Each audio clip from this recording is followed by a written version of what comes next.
brainstorm. Today's episode is brought to you by the Bureau for Tourism in Baotou, China. If you're planning a trip to the People's Republic, consider adding Baotou to your itinerary. The City of Steel, Baotou.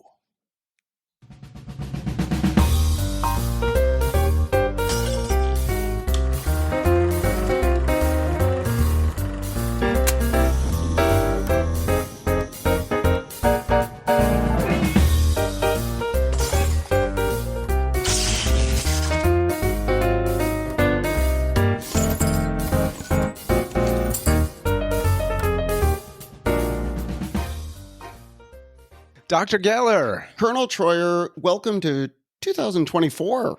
Oh boy, it's the new year, isn't it? Unbelievable. We're already in 2024. And you make any big resolutions? No, none. Which in a way is a resolution, because I typically make resolutions. This year, my resolution is no resolution. I'm going to use my phone less this year. Really? Have you already been successful the first couple weeks? Not so moderately. And when you say use your telephone, you mean view it, looking at things on the phone, not just like using it as a prop or whatever. Yeah, no, exactly. Yeah, I'm going to stop using it as a whatever. The bottom line is, the bottom line is, I realize like I'm constantly like, oh, I'm curious, like, how warm is it going to get today? I'll check the weather. Oh, I wonder if anybody answered that email yet about the, it's just like constantly, it's like a pacifier, Interesting. Is that your only resolution? Is just, dude, I mean, that's a pretty big one. Huge. Yeah. Huge. So let's keep That's it what I was simple. thinking. Maybe set another one that is more achievable, right? Yeah. Like I'm going to use my phone more, or something like that. Yeah, no. This is my one, and I'm announcing it because I want you and our loyal listeners to hold me to it. Yes, hold you accountable. Mm-hmm. Well, they have tools, right? You can check your screen time, or the various ways in which you can self-police yourself. Well, don't they also sell like the box that you lock it away in? Which it's like whoever's selling that is a genius, because why not just throw it in any old box? Like, right, that's like the pet rock type thing. Yeah. No, I imagine it's like one of those things in the they make it just hard enough to unlock it that you don't like at the hotel when you put your valuables in that little vault, like that, but like for your phone. Right. Not quite Fort Knox, but a little bit more difficult than just picking it up off the table. Exactly. Okay. Well, that's fantastic. And are you raring to go? This is, I believe, episode 4 of season 3. It's the Killer Means Awesome podcast, this season featuring killer inventions. I believe that's still where we're at. I'm ready to give it a whirl. We did get an email. Do we do that first, or do we do the places? Well, even before your emails, I want to provide one quick correction. Sometimes you've pointed out errors in our previous pods. This one came from the Black Box pod. And in this case, as you mentioned in that pod, my father-in-law was a pilot. So there was a connection there. He did have a correction. He listened to the episode. Well, yeah, but unfortunately for me, the correction had nothing to do with your awesome telling of the invention of the black box. Good, I love it. Rather was rooted in my mentioning his history of employment. And I think I mentioned that he flew for Pan Am and Delta.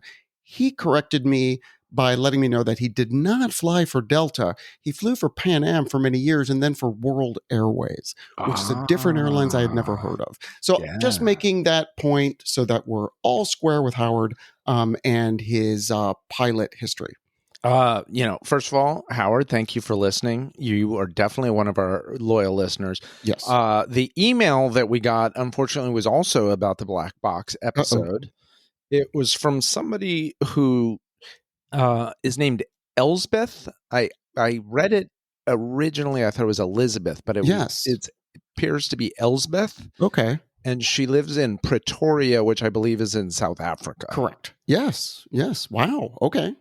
And what did I want to say Elizabeth? Is it okay if we call her Elizabeth as a nickname? No. Okay. Well, then what does that lady say to us? She loves our podcast. Wow. She said she thought it was in poor taste that at the end of the Black Box episode, we played some actual recording from a cockpit of a plane that was going down. Right. She said that was in poor taste, and she Ouch. said we're better than that, which I'm Ooh. not I sure I agree might with take that. issue with that last comment. Yeah. Not that that serves us well, but I did sort of go back and forth. I know we had talked about, do we insert this audio? We sort of put it at the back end of the episode so as not to force people to listen to it. And maybe that's part of the thing. It just caught her by surprise. It just rubbed her the wrong way. Right. She thought we were better than that. I don't think we're better than anybody or anything. We're barely treading water over here. But Yes. you know what? It warms my heart that there's somebody out there that thinks that we're better than something. I appreciate that. And again, new year resolutions. We can always make a resolution to be better than we were last year.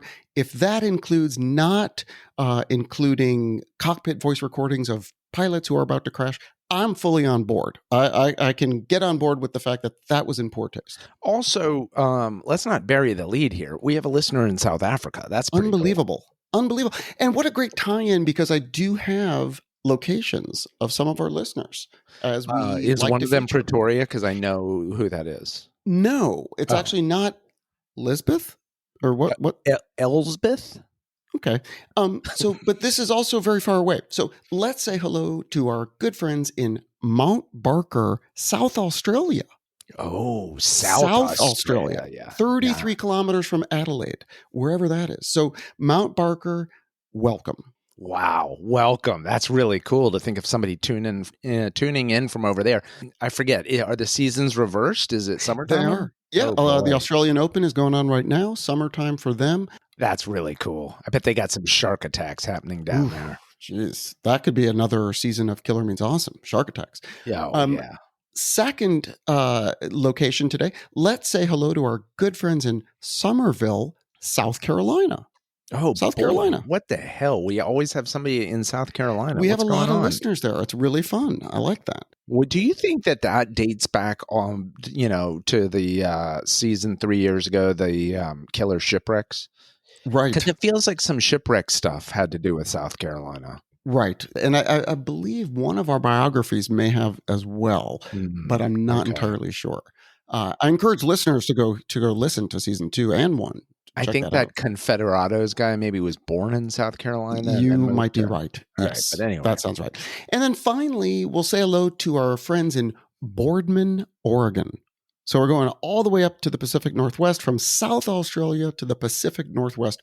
Boardman, Oregon. Welcome. Boardman, Oregon. Did you check that one on the map? Or are we talking? I did not. Well, okay.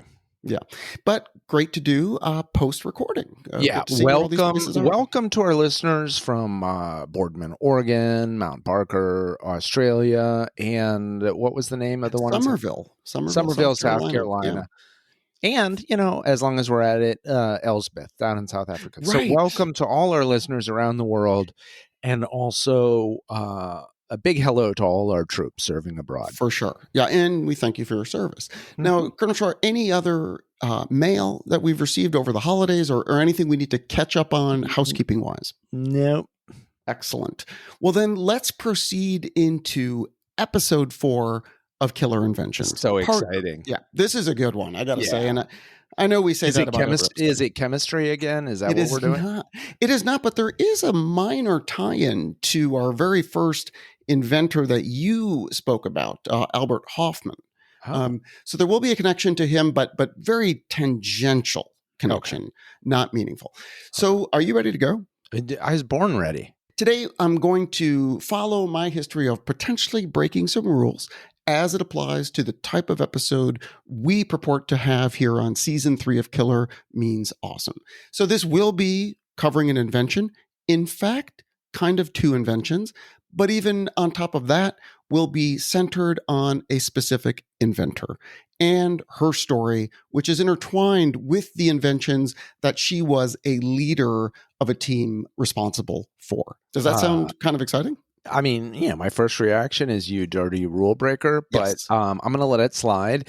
And at least it's a female. Like we've got to keep it in balance. It can't just be all male inventors and stuff. Absolutely. So, okay, let's do it. This person and the 2 connected inventions that we're going to be talking about really shaped the landscape of modern technology and were really in many ways responsible for what we call the information age. Whoa. Have I piqued your interest? Yeah, I'm all ears. So typically when you think of the information, you think of, the Steve Jobs, the Paul Allens, the Bill Gates, and so on and so forth. We're going to focus on somebody different. And as mentioned, a bit of a hybrid. I'm going to tell you a little bit about this person because she is truly incredible. And then we'll learn about her leadership as these inventions came into the world. The woman we're going to be speaking about today's name is Grace Brewster Murray Hopper, known as Grace Hopper. Slow down. Grace Brewster Murray Hopper. But we're just going with Grace Hopper. We'll go with Grace Hopper. That's her married name. And so we'll just go with Grace Hopper. Grace was born in New York City, December 9th, 1906, which coincidentally was the same year that Albert Hoffman was born. Oh. Okay. That's where this ends. Her relationship with Albert Hoffman happened to be born the same year, also the same year as my grandfather. Okay. Grace Hopper went to college at Vassar. She graduated Phi Beta Kappa. She graduated with a degree in mathematics and physics in 1928.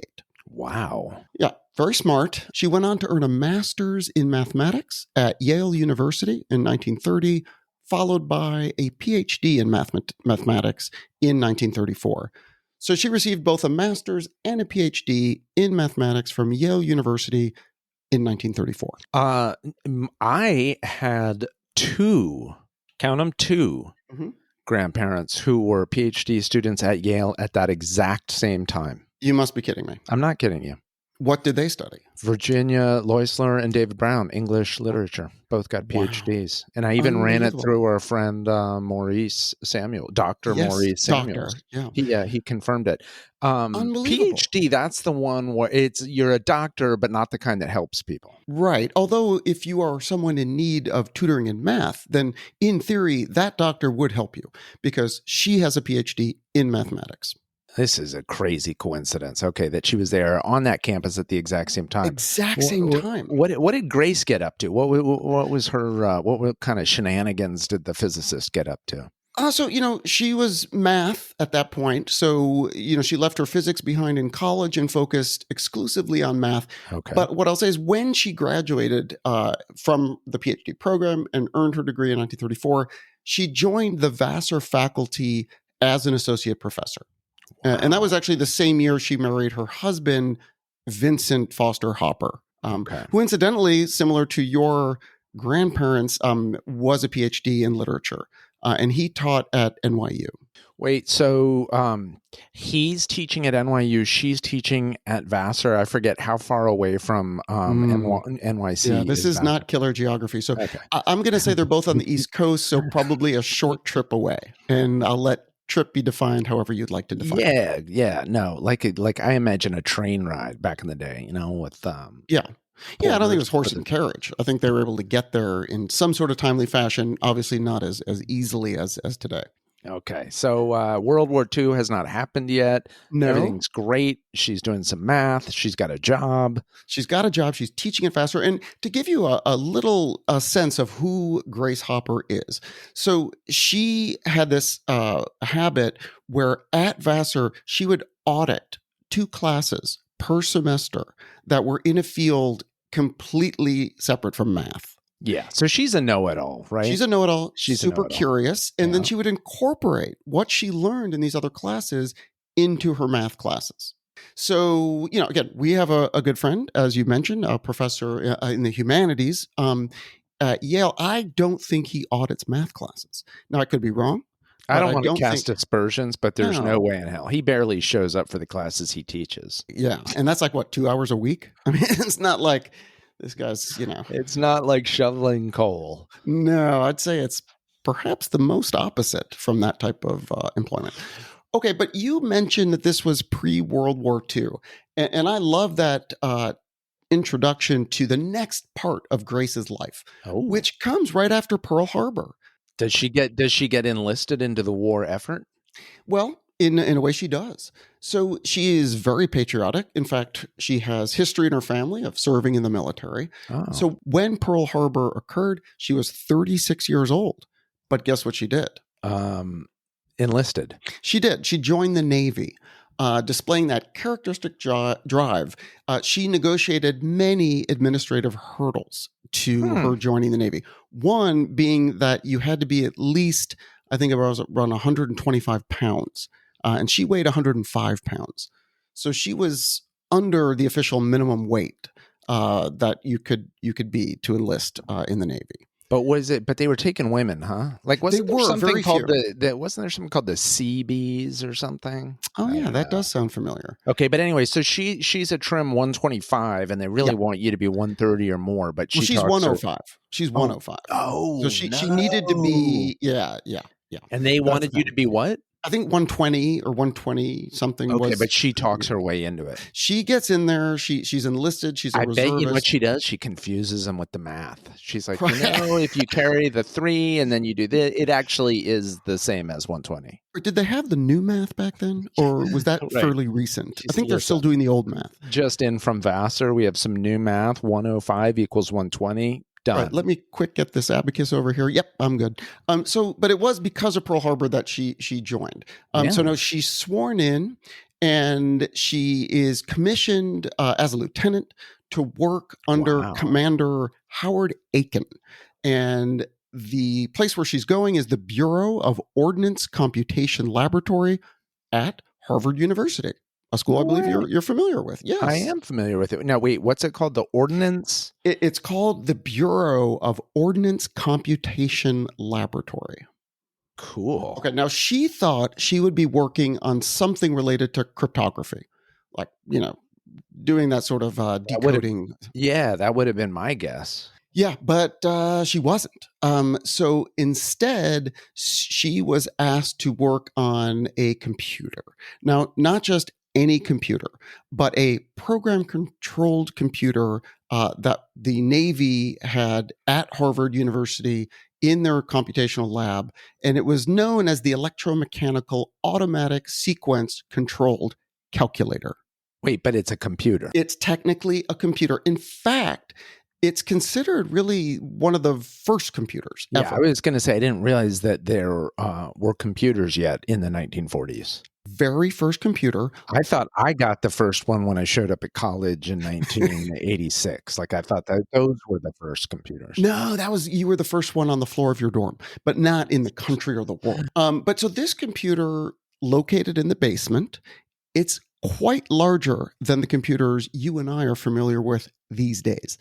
Like, it wouldn't fit in a backpack, for instance. You would need a really big backpack, because this computer was 60 feet long. It was 8 feet high, and it had 750,000 moving parts. It was known as the Mark I computer. And I bet it could just do like subtraction and addition. Right. It was like that old Simon computer, like the owl calculator we had as kids. No, but you're not far off. This computer at the time could do a whopping 3 computations per second. 3 per second. I think I can almost do 3 per second. But nonetheless, they have this 60-foot computer. Now, today, just to compare and despair, computers can do billions of computations in less than a second. Billions with a B. Billions with a B. This is 3 computations per second. And it's the size of a small residential apartment building.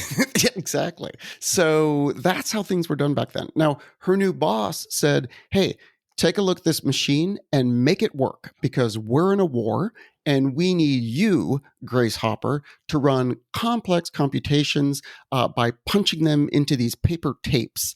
And then they would provide these calculated mathematical tables. Now, these tables would be used in various applications: ballistics, radio, sound, frequency modulation. But again, basically a big calculator.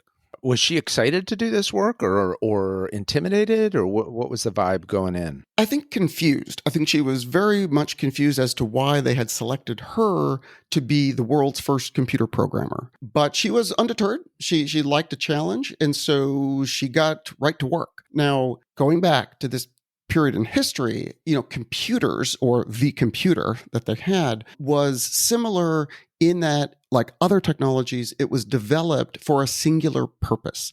So these are like single purpose machines. So you invent a lawnmower, you use it only to mow the lawn. You can't change a setting and then give yourself a haircut. So that's what these first computers were like. You're basically, these big ballistic table calculators. And that's the only thing they're using it for, in this case, involving military sharpshooting, ballistic science applications. It takes into account bullet drop, wind drift, all those various factors that could impact calculations related to the war effort. I think we skipped past a very important thing there. So is there a credible case for her being the world's first computer programmer? There is. Whoa. Yeah. And we'll get into that. Yeah, she really is. She's very much the first in many different areas, and computer programming certainly being one of them. That's a big deal. Yeah. Now, to give you a sense of how these computers Did computers catch on? Is that a technology that wound up being successful, or they've put them away after the war? I don't want to spoil the ending, so let's just wait and see. Okay. So while they're working, and she's figuring out how to, in a sense, program this giant calculator, when something would go wrong, the way in which they would find out where the issue was, which was typically like a relay that had failed, they would turn out all the lights in the room. They'd go behind the front panel of the computer, again, 60 feet. And then Grace would take out this mirror from her purse, and they would hold it up and look for sparks, because then they would know that the relay had failed in the computer.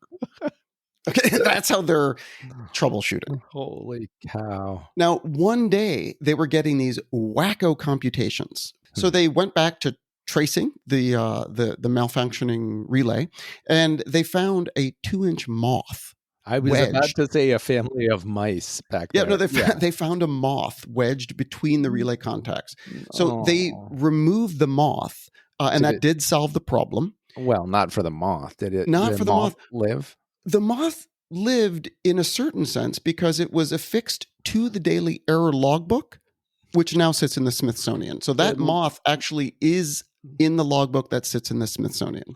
That's cool. I mean, it would have been cooler to be alive and flying, but second best in the logbook. Immortality. So they removed the moth, solved the problem, and it introduced the term debugging into the computer lexicon. Yes. No, that is not where it comes from. You can't make this up. That is where it comes from. Grace Hopper and the moth. So the very first debugging was literal debugging. That's awesome. That's an incredible detail. Okay. It's crazy. There's so many. So now, as Grace is working on these problems, she's trying to get a sense of timing for these calculations and how long it takes to relay information. So she said she called down to the engineering department at Harvard, and she asked them, could you cut off a nanosecond for me and bring it here? And they said, huh? And she said, I just need something visual that could convey to me the length of time of a nanosecond. Now, a nanosecond, as you know, is a billionth of a second. I did not know that. So it's a billion. I didn't till I looked it up, but I found it on the Google. It's a billionth of a second. So the engineering department brings her a piece of wire, and the piece of wire is just under 12 inches long. Okay. And they explain that this wire represents the maximum limiting distance that electricity can travel in a nanosecond.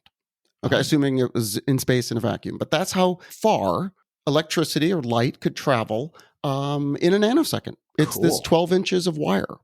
So she uses that example to explain satellite communication.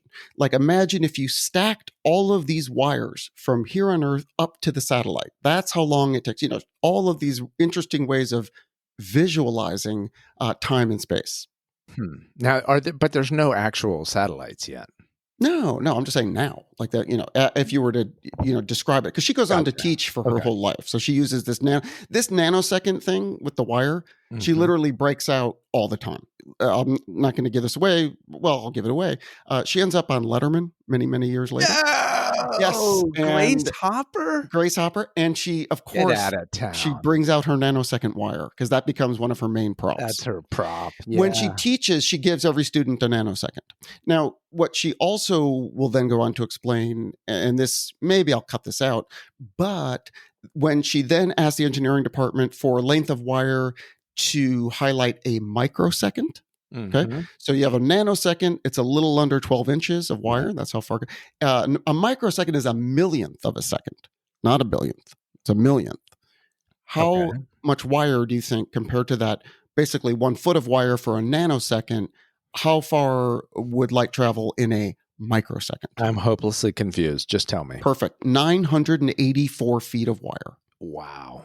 That's the difference. Now, She doesn't carry that one around with her. she actually did in one episode. Like she shows it just to show you visually what it looks like. But then she also carries around 1 grain of pepper. And would you believe that that grain of pepper represents a picosecond? Oh, And what's a picosecond? Yeah, thank you. So a picosecond is 10 to the negative 12th of a second, which is in a sense a millionth of a second. Quick question: how does a grain of pepper represent that? Oh, Because that's how far it. that's how it far would it go. could travel. Yeah, in a Oh. trillionth of a second. Oh man. Now again, I feel like I'm going to have some math anxiety dreams tonight, but keep going. well, I just think that wire thing is super interesting. But anyways, okay. Definitely just put me at ease. There's no quiz at the end of this, is there? I didn't say there wasn't, but I'll give you time to review. Okay. Now, let's jump ahead to 1944. Open book? Can we do it open book? Absolutely. Open note, but not open listen. So you can't go back. All right. So in 1944, a guy named John von Neumann is a pioneer in building mathematical frameworks for quantum physics. Nazi? He comes to visit. Nazi he brought over afterwards, the Operation Paperclip? He wasn't brought over. Okay. So no, he visits the lab, and he's got a very specific problem that he claims will take humans way too long to solve, like literally years, he believes. And the problem essentially is, how do you make a sphere implode upon itself at a perfect rate with the charges placed in the exact right position? So it's a very difficult. We've all thought about that. Like, we've all wondered that, but I'm glad he just sort of articulated it.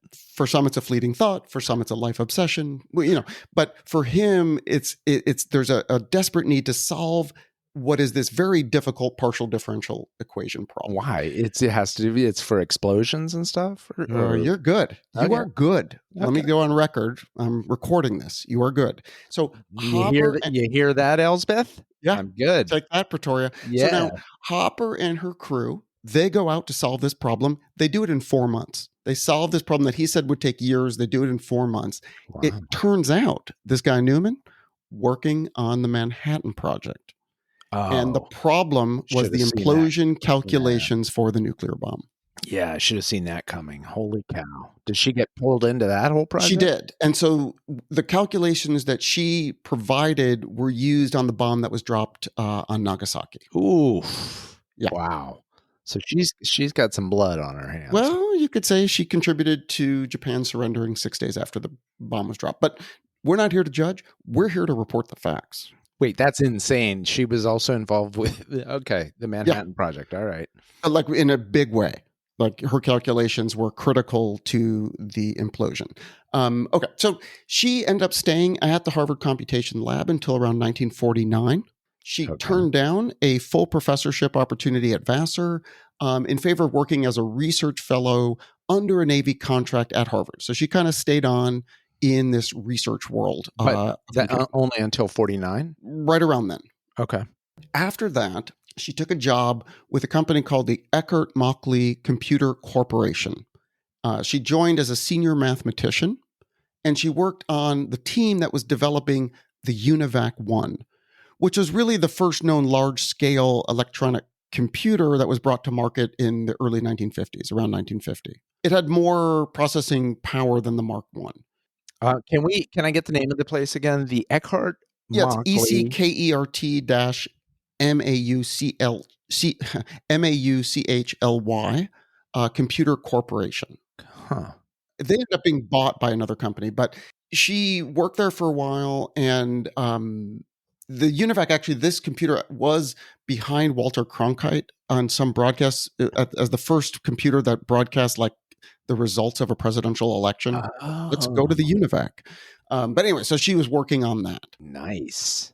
Now, this is where we'll start to pivot into the first invention, because when Hopper is working on the UNIVAC and these early computers, she recommends to her superiors that they need to develop a new programming language. Okay, so she's used to programming the Mach 1, and she's like, you know what, this is not great. We need to develop a programming language that would use English words. And she, quote, was told very quickly that she couldn't do this because computers didn't understand English. So talk about saying the obvious. She's saying that people told her, you can't do that. You can't have a computer language rooted in the English language because computers don't speak English. She says, and she's like, yeah, that's why I'm about to teach them to speak English. Well, she said, look, it's much easier for most people to write in English than it is for them to write in mathematical symbols. And so she said, quote, so I decided data processors ought to be able to write their programs in English and the computers would translate them into machine code. Cool. Very cool, because what she's seeing there is that you don't want to limit programming to people with PhDs in math. Like, so you have to open it up. Is this Python or Java, or what did she come up with? Yeah, so it's none of those. What she really came up with first was the concept of a compiler. A compiler, and she created the first compiler in the early 1950s, after her company was taken over by the Remington Rand Corporation.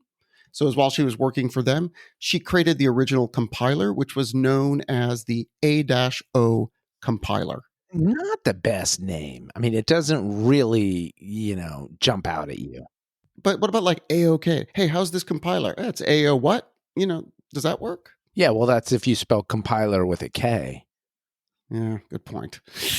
Yeah, I don't know. But there's no going back. Now it's AOC, and AOC is a polarizing figure. But okay, very polarizing. AO compiler. What is a compiler? Yep, I'm going to read you a quote that I found that I think is a good definition of a compiler. So, do you think it's an accurate quote or just no clue? Like, I don't do that kind of fact checking. Yeah, that's what Lizzie's for.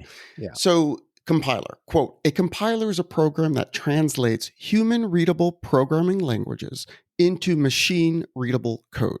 Before the compiler's advent, programmers had to write machine code directly, a time-consuming and error-prone task. Grace Hopper's vision was to create a tool that could automate this translation process. Amazing. Wow. She's there at the very birth. Right. And so she had this vision that, like, what if the machine is kept general and we use software to change it? So unlike those single purpose calculators, what she's thinking is, why can't we have a more generic machine and then write language to make it do different things? Wow. That's powerful. And did she also say, can't we do it small enough so it fits in a pocket as opposed to it takes 2 city blocks?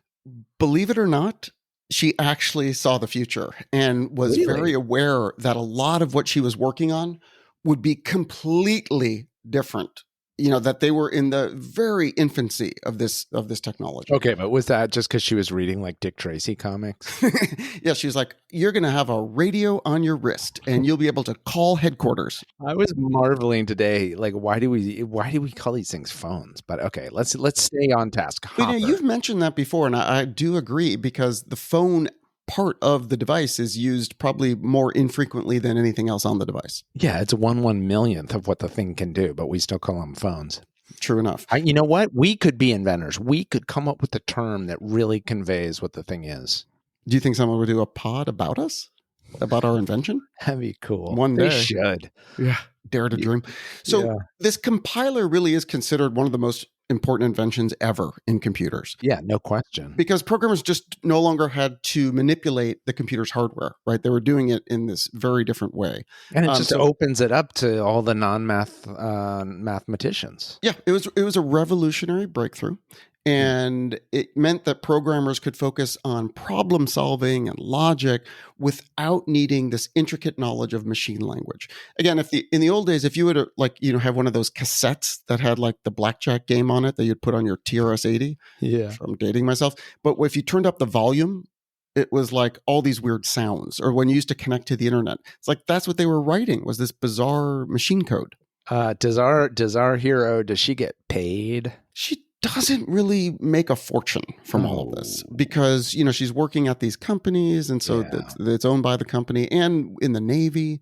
So is she dealing with any, discrimination? Are people ever like, okay, girl, give me the, this or whatever? Or do they all understand like, okay, she's a genius, Well, it's funny you say that because that does come up in this book that I read. And what was described in the book was that it benefited her that she was in the military. Because of her rank in the military and the structure of how orders are presented to people in the military, and the fact that she worked for that many years in the Navy, meant that there really wasn't much she had to deal with. Like, people had to respect the chain of command. And yeah, so she didn't run into a lot of those issues. I mean, some, like, also there's maybe she just anecdotally had a bunch. Yeah, and also maybe she just had the personality where she just like, she was mighty. Brushed it aside, like, yeah, absolutely, save your opinion. And just of such superior intellect that, like, anyone who actually talked to her just loved her because she was very plain spoken yet absurdly smart. But really creative, interesting person. But anyways, okay. So now, before we get on to the companion invention to the compiler, which again, think about it, like that changed that everything. was like and it was also like a tongue twister, the companion invention to the compiler. Okay. Yeah, I like it. All right, but let's hear from our sponsor and then continue with the incredible Grace Hopper and her invention that led to the information age as we know it today. We'll continue that on the other side. Fantastic. If you're planning a trip to China, consider adding a stop in Baotou. The earthquake, street crime, and environmental issues are truly yesterday's news, thanks to the diligence and conscientious efforts of local officials. The City of Steel is once more the jewel of Inner Mongolia, Baotou, much safer than it used to be.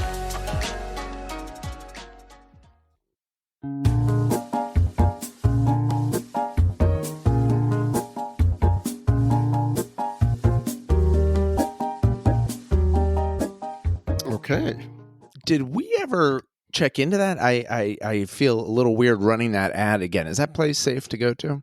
Yeah, still safe. Well, relatively safe to how it used to be, compared to how it used to be. And the check cleared? They paid us? Yeah.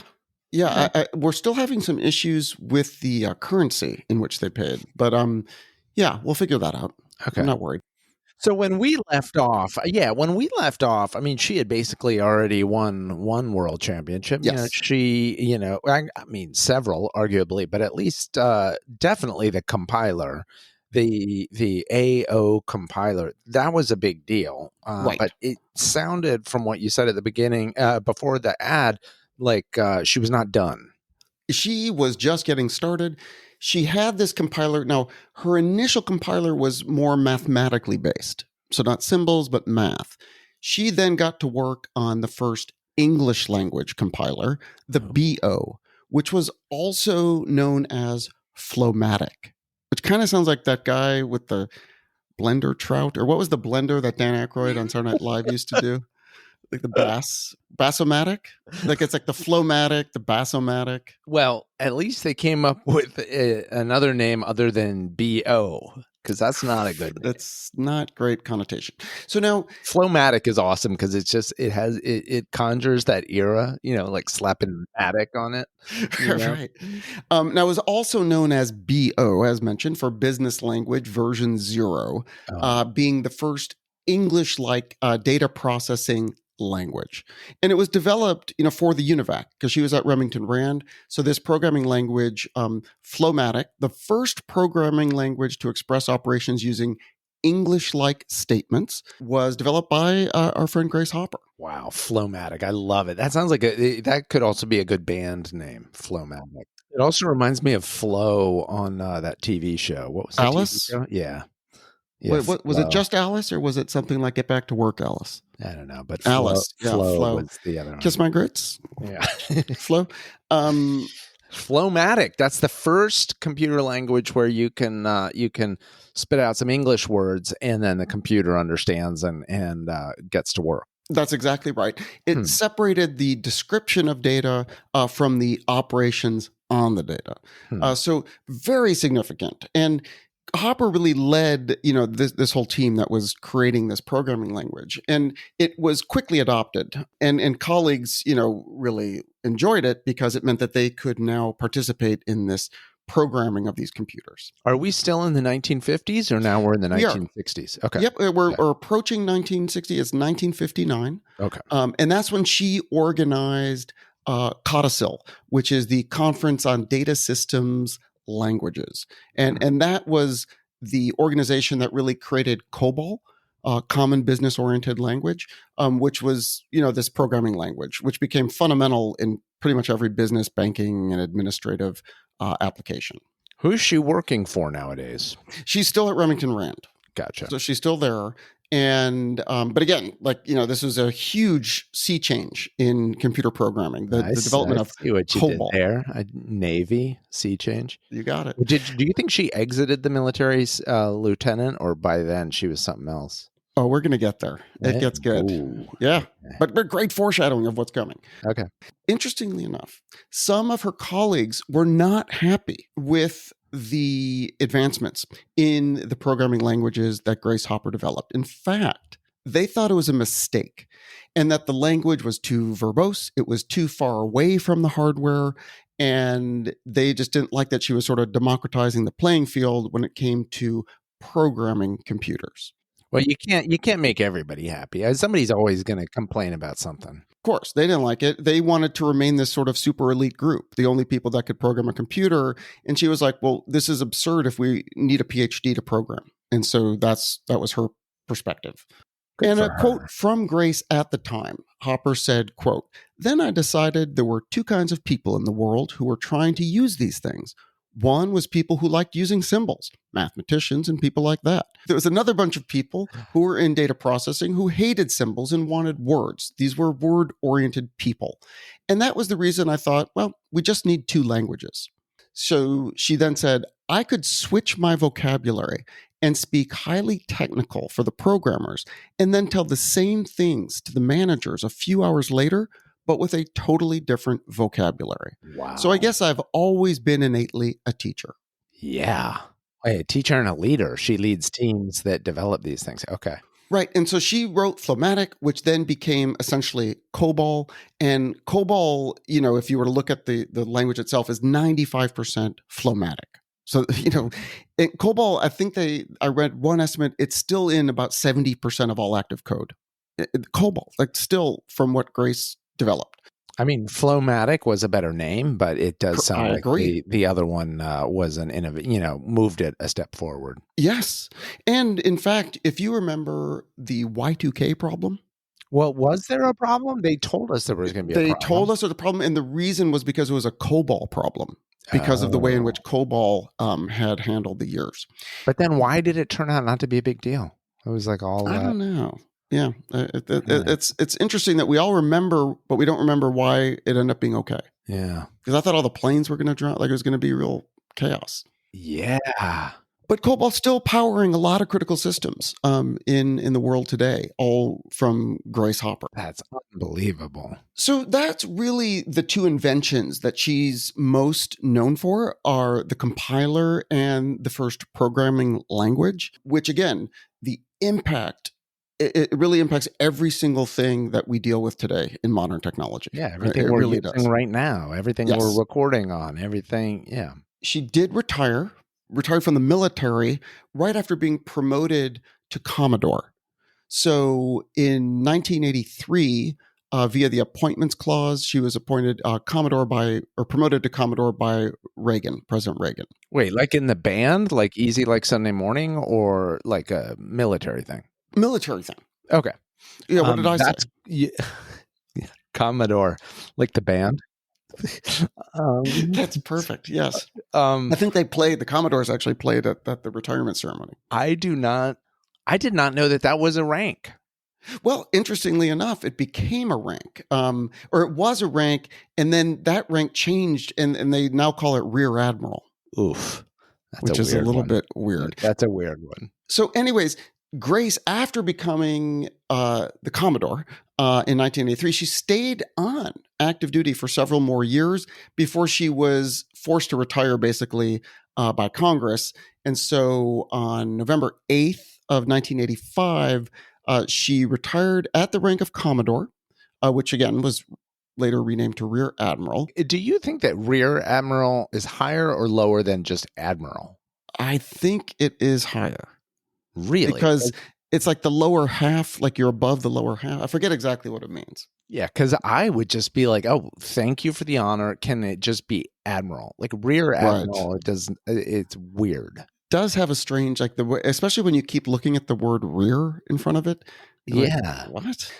85, she retires. So she was 79. Yes. So again, she was in the Navy for that. And I didn't even have to use a giant calculator. Yeah.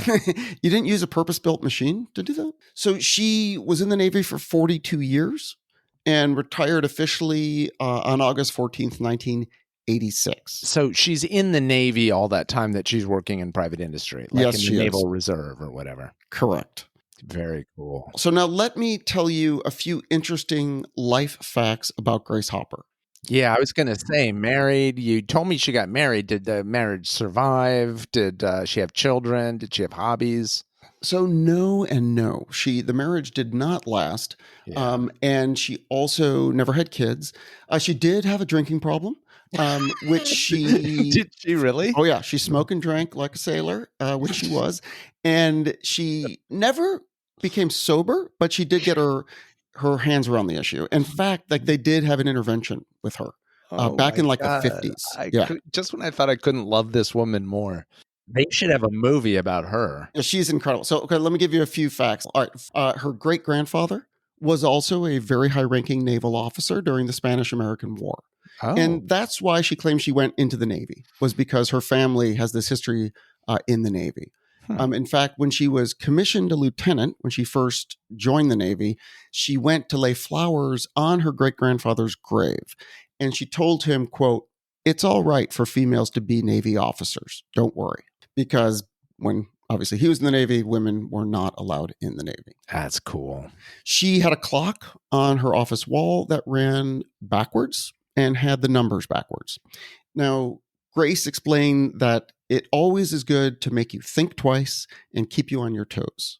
So I don't know if I go along with that. So weird. How do you get a clock to do that?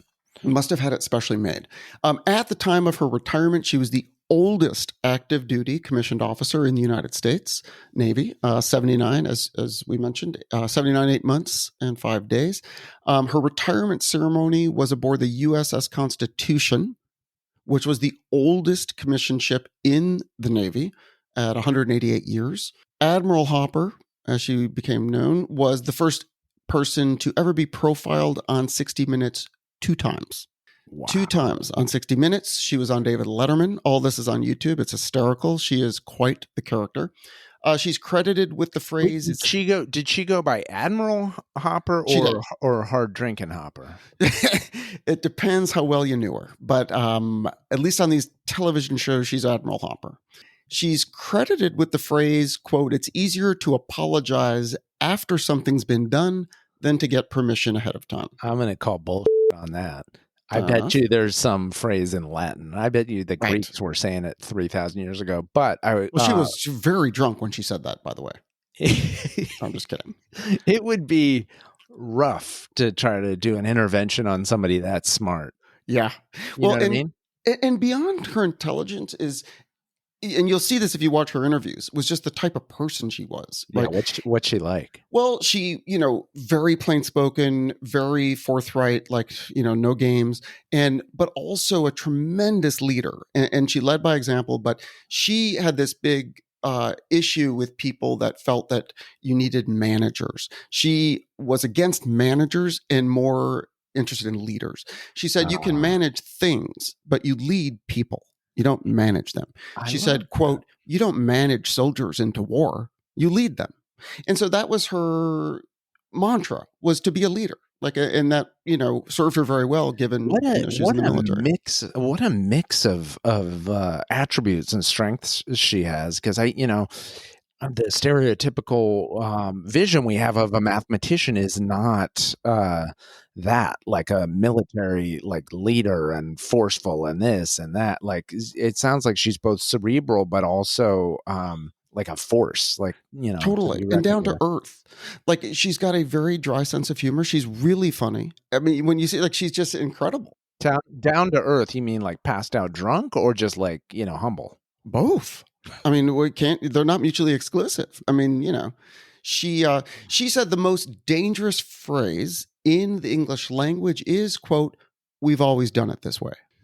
Again, I beg to differ. I can think of some worse, but I love it. Okay, it's always been done this way. Well, Yeah, and she would tell her students, for the rest of your life, every time you say, "We've always done it that way," my ghost will appear and haunt you for 24 hours. that's amazing. I love her, dude. This is number one with a bullet. This is shooting up to Margaret Rudkin. I wish I could have met this woman in her heyday. Like unbelievable. Well, unfortunately, again, if you watch the 60 Minutes episodes or her time on Letterman, she is amazing. She's Hysterical. amazing. So let's get into a few of the honors. Okay, sure. Because again, we didn't know a lot about her, but many people do. There is a named professorship in the Department of Computer Science at Yale that is named in her honor. Our friend does not hold that chair. It No. is held, though, by a woman, Joan Feigenbaum from New York. She is a theoretical computer scientist, and she is the Grace Murray Hopper Professor of Computer Science at Yale University. Standing on the shoulders of giants. Giants. In 2017, Yale University President Peter Salovey announced that the Ivy League school would be renaming a residential college to honor the institution's most distinguished alumni, Grace Murray Hopper. The residence is currently named for John Calhoun, this is what he said, who is the 19th century white supremacist from, coincidentally, South Carolina. So there's another throwback to the beginning of our episode, but was renamed the Grace Murray Hopper Residence. So at Yale, there's both a chair and a residence hall named after her. It feels like they should get rid of the Calhoun thing. Well, they did. I'm sorry. They replaced the residence that was named for John Calhoun and renamed it the Grace Murray Hopper Residence. Fantastic. Okay. You did explain that. I just was a poor listener. Okay. No. So that's now, a big honor. That's a big honor. Now, she died January 1st, 1992. She was buried with full military honors at Arlington National Cemetery. And on November 22nd, 2016, she was awarded the Presidential Medal of Freedom by President Barack Obama. So she got the Presidential Medal of Freedom on top of everything else. And they probably, like a relative or something, showed up to accept it or something. I mean, she didn't have any kids, so who knows? She did not. From her various obituaries and articles written about her, one says, quote, "The invention of the compiler was Grace Hopper's most impactful contribution as it revolutionized the way we write programs, ushering in an era of easier, more efficient software development and laying the foundation for the diverse programming languages and systems we have today." Wow. Quote, "Grace Hopper's contributions laid the groundwork for modern computing. Her visionary ideas, determination, and pioneering spirit inspire generations of scientists, engineers, and innovators to this day." And then lastly, quote, "Grace Hopper's inventions and contributions continue to resonate in our interconnected world. She was not just a trailblazer in technology, but a visionary who changed the course of history." And ran up some legendary bar tabs. Bar tabs and cigarette bills. She was cartons of cigarettes. So she was cartons of cigarettes, but she lived to be 86. Not too bad. Like that. Yeah, not too bad. Well, she was known as Amazing Grace. You just said amazing. Yeah. No way. She her lifetime spanned some very important events. I mean, she was born in 1906 and she didn't die until 1992. Think how much the world had changed. Unbelievable. Especially, in computing. She was part of the bomb? It's crazy. Now, not to make you frightened or worried, but in the same way that your father-in-law, was an expert in last week's subject matter. I have both a brother-in-law and the husband of one of my nieces are both in computers, and so they're going to listen to this closely. They may even Let listen me twice. apologize in advance for all the mistakes. Apology not accepted. Darn it. We will correct the record. I will be reading any emails that detail where we got off track. This is fantastic. Hold on, Grace did I say Hopper. Grace Hopper? I meant Hedda Hopper. Wait, this is okay. Hold on, I'm getting sorry. We hit reset? Yeah, no, I encourage all critique. I was just blown away, frankly, by this woman's life. Also, that we don't know her name. It's How is it obscene. possible? It's Like everyone obscene. knows Bill Gates and Steve Jobs. Yeah, They and don't she was a happen without Commodore. her. They weren't Commodores. No, and in the military. I mean, again, and when you see some of the interviews with her, there's so many great stories that she has just from her various experiences. It's just incredible. It should be a movie. I mean, just I've got so many questions. Like, how long did the marriage last, and Not long. what broke it up, Drinking. and could men? Okay. Yeah, sorry.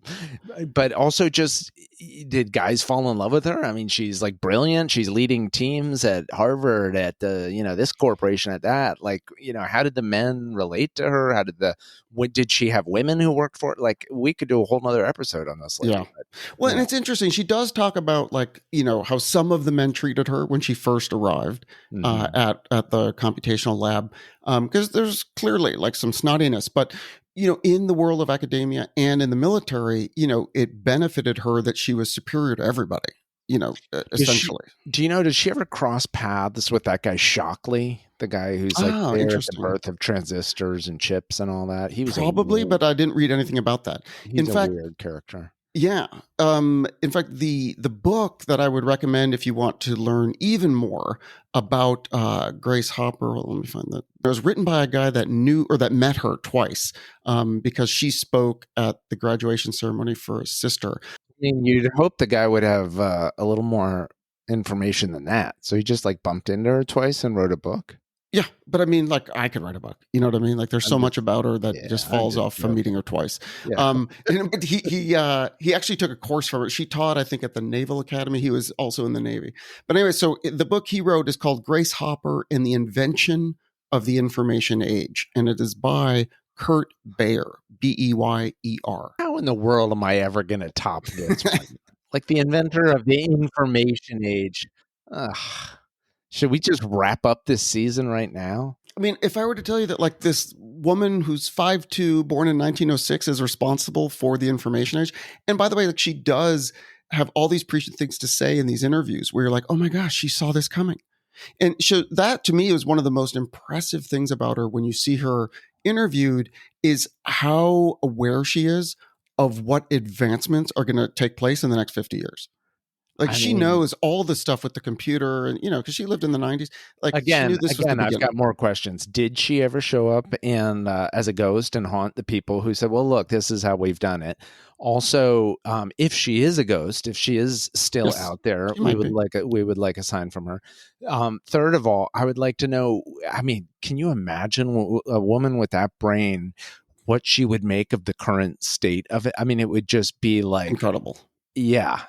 Well, especially because if you think of her original thesis that the software should control the machine, so that you could tell the machine what to do or whatever, that is what an iPhone is, right? Like it's not a phone. It's like it's this generic device that you can make it do anything.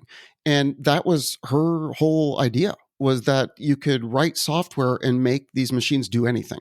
That was at the core of what she believed, but she also knew that you could not leave it up to mathematicians or PhDs to be able to tell the computer what to do. You need to be able to be creative and to have people with, different language skills also be able to create software. And it's everything we do now. It's like she was doing this in like the late 40s. It's incredible.